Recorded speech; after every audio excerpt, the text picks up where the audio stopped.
Mais qu'auriez-vous voulu qu'il fasse?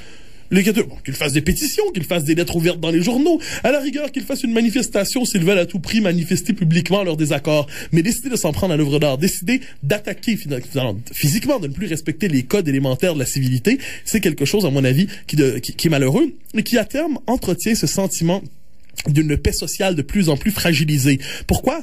Parce que, et là, ça nous ramène à la question du multiculturalisme, les communautarismes sont de plus en plus sensibles les uns les autres. Donc, puisque l'État est obligé systématiquement de protéger telle ou telle communauté, pourquoi ne protégerait-il pas la mienne? Le multiculturalisme est machine de désagrégation sociale, machine à désintégrer la société, parce qu'il force chacun des groupes à se définir dans une logique victimaire. Et on ose présenter ça comme un progrès.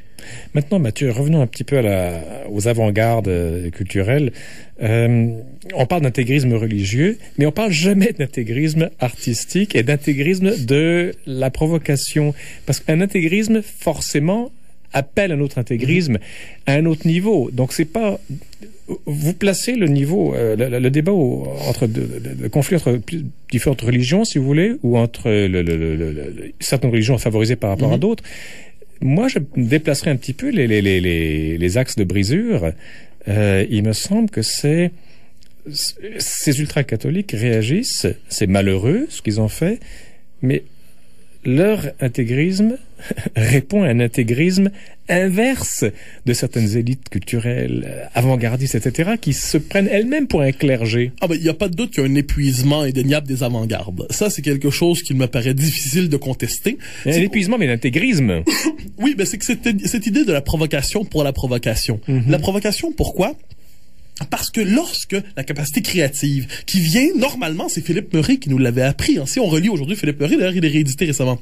La véritable transgression, c'est de s'en prendre normalement au dogme d'une époque pour être capable d'en dévoiler les ondes d'ombre, pour démontrer là où il y a une part de liberté qui est brimée. Oui.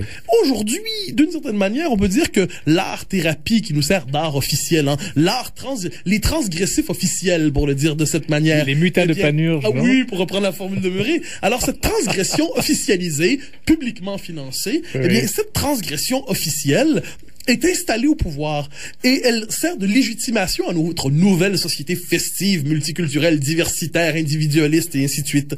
Eh bien, elle ne sait plus transgresser, elle ne s'en prend plus au pouvoir, elle ne s'en prend plus aucune norme pesante, elle ne s'en prend plus au pouvoir, elle ne s'en prend plus aux interdits, elle est devenue elle-même l'interdit. Alors, d'une certaine manière, tout ce qui reste, c'est quoi? C'est de continuer à provoquer sa grand-mère. C'est Chesterton qui nous disait, où est le courage dans le fait de provoquer sa grand-mère? Eh bien, on continue de se dire qu'il faut provoquer sa grand-mère. On va décider de s'en prendre au pape. Oh, quel courage! On décide de s'en prendre à la Bible. Oh, courage encore une fois. On décide de s'en prendre à tous les symboles qui ont été heureusement transgressés il y a longtemps lorsqu'ils étaient force de pouvoir. Mais qu'est-ce qu'on fait? On décide de reconduire le procès d'avant-hier pour ne pas avoir le courage, pour ne pas avoir à faire preuve de courage devant les interdits d'aujourd'hui. Parce que vous savez, contester un interdit, c'est jamais très joyeux. Hein. Contester un interdit en colloque subventionné, c'est très bien. On se flatte entre soi, on se flatte le diplôme entre collègues, et c'est très plaisant.